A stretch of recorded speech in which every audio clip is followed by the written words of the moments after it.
Naitwa Victor Kabuje. Mimi ni rais wa chama cha wataalamu wa maendeleo ya jamii Tanzania.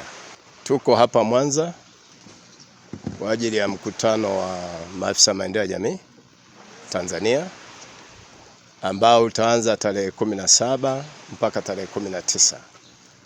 Kwa hiyo lengo kubwa la mkutano huu kwanza ni kuwakutanisha maafisa maendeleo ya jamii nchini, kujadili, kutafakari changamoto, mafanikio tuliyoyapata katika utekelezaji wa shughuli zetu ambazo tunatekeleza kila siku. Na tunapozungumza maafisa maendeleo ya jamii, ni maafisa maendeleo ya jamii hawatoki kwenye sekta ya umma tu. Tuna maafisa maendeleo ya jamii wanaotoka kwenye sekta binafsi, sekta ya umma na taasisi za serikali. Kwa wote hao kwa kushirikiana pamoja tutakutana hapa Mwanza kwa ajili ya kufanya mkutano wetu wa kitaaluma wa mwaka. Kila mwaka tunafanya. Mwaka jana tulikuwa Dodoma. Mgeni rasmi alikuwa Mheshimiwa Naibu Waziri Mkuu Doto Biteko. Tuliweka maazimio na mwaka huu tutaangalia namna ya utekelezaji wa yale tuliyofanya. Kwa hiyo kwanza nianze kuwakaribisha wanataaluma wote waje hapa Mwanza na washiriki kikamilifu katika mkutano wetu wa mwaka wa maafisa maendeleo ya jamii. Sasa afisa maendeleo ya jamii ni nani? Labda nianzie hapo. Afisa maendeleo ya jamii ni mtaalamu ambaye anashughulika hasa na masuala ya maendeleo ya jamii. Ndio maana kuna jamii. Maendeleo ya jamii kwa ujumla katika nchi yetu ni kiungo kati ya serikali na maendeleo yanayofanyika katika sekta mbalimbali. Kwa yeye ni mtu anayebeba jukumu la kisha maendeleo yanafika katika ngazi ya chini kabisa kule chini. Maendeleo yote yanayofanyika. Sasa ukizungumza maendeleo ni zana pana. Ukizungumza ujenzi wa miundombinu, ukizungumza afya, ukizungumza nini, katikati pale yuko afisa maendeleo ya jamii. Ukizungumza masuala ya barabara, ndio maana wanatoka kwenye sekta mbalimbali, wanatoka TARURA, wanatoka RUWASA, wanatoka serikali za mitaa, wanatoka kwenye mabonde ya maji, wanatoka kwenye taasisi mbalimbali, wako kwenye mashirika sio ya kiserikali, wako kwenye taasisi za dini. Wote hao lengo lao ni kumfikia mwananchi ambaye yuko katika ngazi ya chini. Na sisi ukitazama afisa maendeleo ya jamii tuko katika ngazi mbalimbali. Tuko katika ngazi ya wizara, tuna timu kubwa na ni wizara nyingi. Sasa hivi tunatamani tuanzishe dawati la afisa maendeleo ya jamii kila wizara. Wanakuwa kiungo. Shughuli zote zinazofanyika ili zifike kule chini lazima wepo mtu wa maendeleo ya jamii. Kwa hiyo tunao katika ngazi ya wizara, tunao katika kwa serikali, tunao katika ngazi ya mkoa, tunao katika ngazi ya halmashauri, tunao katika ngazi ya mitaa kwa majiji na manispaa na miji. Kwa hiyo utakuta afisa maendeleo ya jamii yuko maeneo yote. Sasa kwa hiyo anafanya kazi hiyo ya kuhakikisha maendeleo yanafika kwa wananchi, na hayafiki tu, yanakuwa maendeleo endelevu. Mwalimu Nyerere aliwahi sema maendeleo sio vitu. Unaweza kujenga jengo leo lakini kesho halipo. Kwa nini? Kwa sababu watu akili zao haziko sawa. Sasa sisi tunashughulika pia kubadilisha fikra za watu. Sisi ni change agent. Ndio maana kwenye kongamano nitawaambia tutakuwa na nani.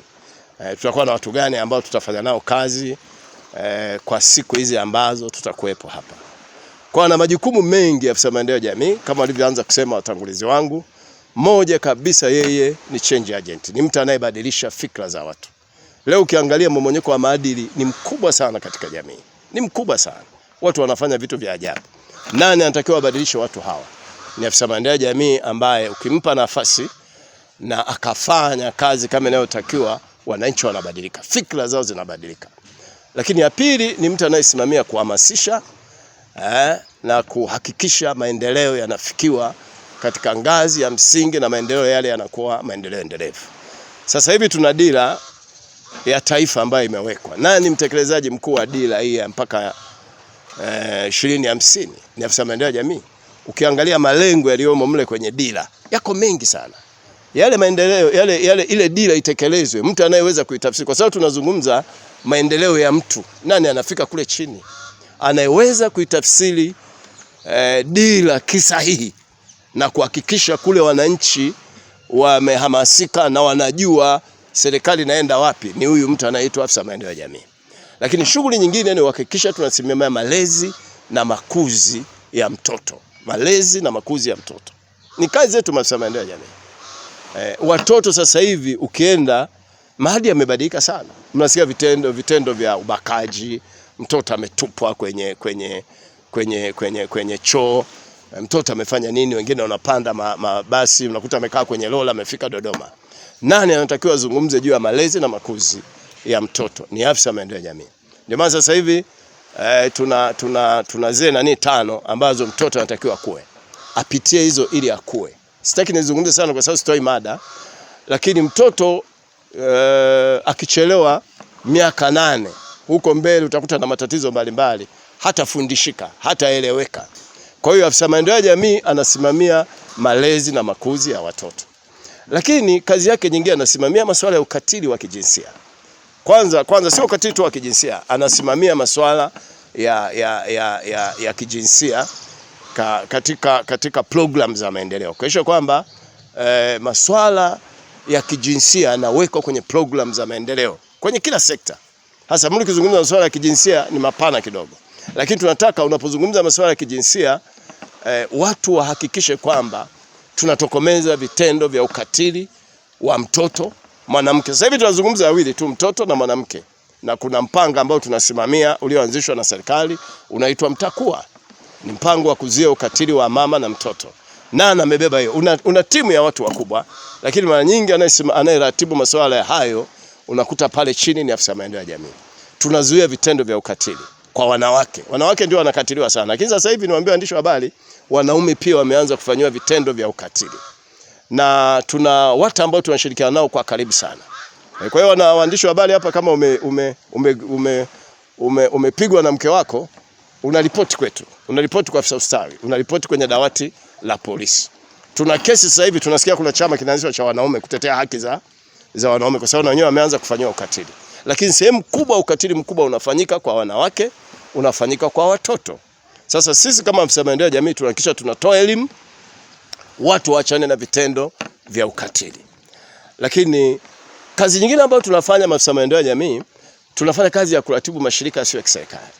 Mashirika yote yasiyo ya kiserikali yanaratibiwa katika ngazi ya wizara, yanaratibiwa katika ngazi ya mkoa, yanaratibiwa katika ngazi ya halmashauri. Sisi tunaitwa wasajili wasaidizi. Sasa hivi kwenye mashirika kuna vitu vinaendelea vingine sio salama. Watu wanakuwa na mashirika ambao wanapata fund za masuala ya ushoga. Sisi tunafuatilia. So kuna watu wanatoa fund, lakini tunataka tujue hizi fund ni halali. Sio watu wanatoka huko nje wanaleta fedha, lakini unashangaa wana promote ushoga. Sisi kama maafisa maendeleo ya jamii tunahakikisha katika ngazi ya chini tunasimamia.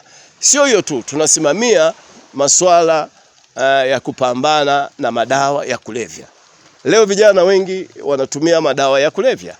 Sisi hatuzuii, lakini iko mamlaka inayoshughulika na masuala mamlaka ya kudhibiti madawa ya kulevya. Sijajua jina zuri linatamkwaje, lakini ile mamlaka sisi tunafanya nao kazi kwa karibu. Mimi niko Mbeya, natoka kule halmashauri ya Kyela, lakini utakuta ninakutana nao na waita kwenye event mbalimbali, wanakuja wanatoa elimu, lakini tunashughulika nao. Kwenye mkutano wetu tuliyemwalika ni waziri wa vijana. Nadhani mnafahamu, ndiye atakuwa mgeni rasmi, tutakuwa naye hapa. Tunalenga sana vijana kwa sababu tunatamani vijana wazijue fursa zilizopo zinazowalenga vijana. Tuna fursa, kwa mfano, hasa fursa za kiuchumi. Kwa sababu huwezi kuwa unakaa tu unapiga kelele, hakuna maendeleo. Serikali haiwezi kuletea maendeleo nyumbani kwako.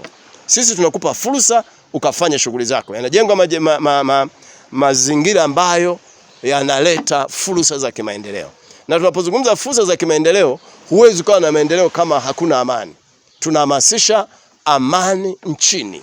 Kwamba tuhakikishe kwamba kama nimekuambia sisi ni change agent, tuhakikishe amani inadumu.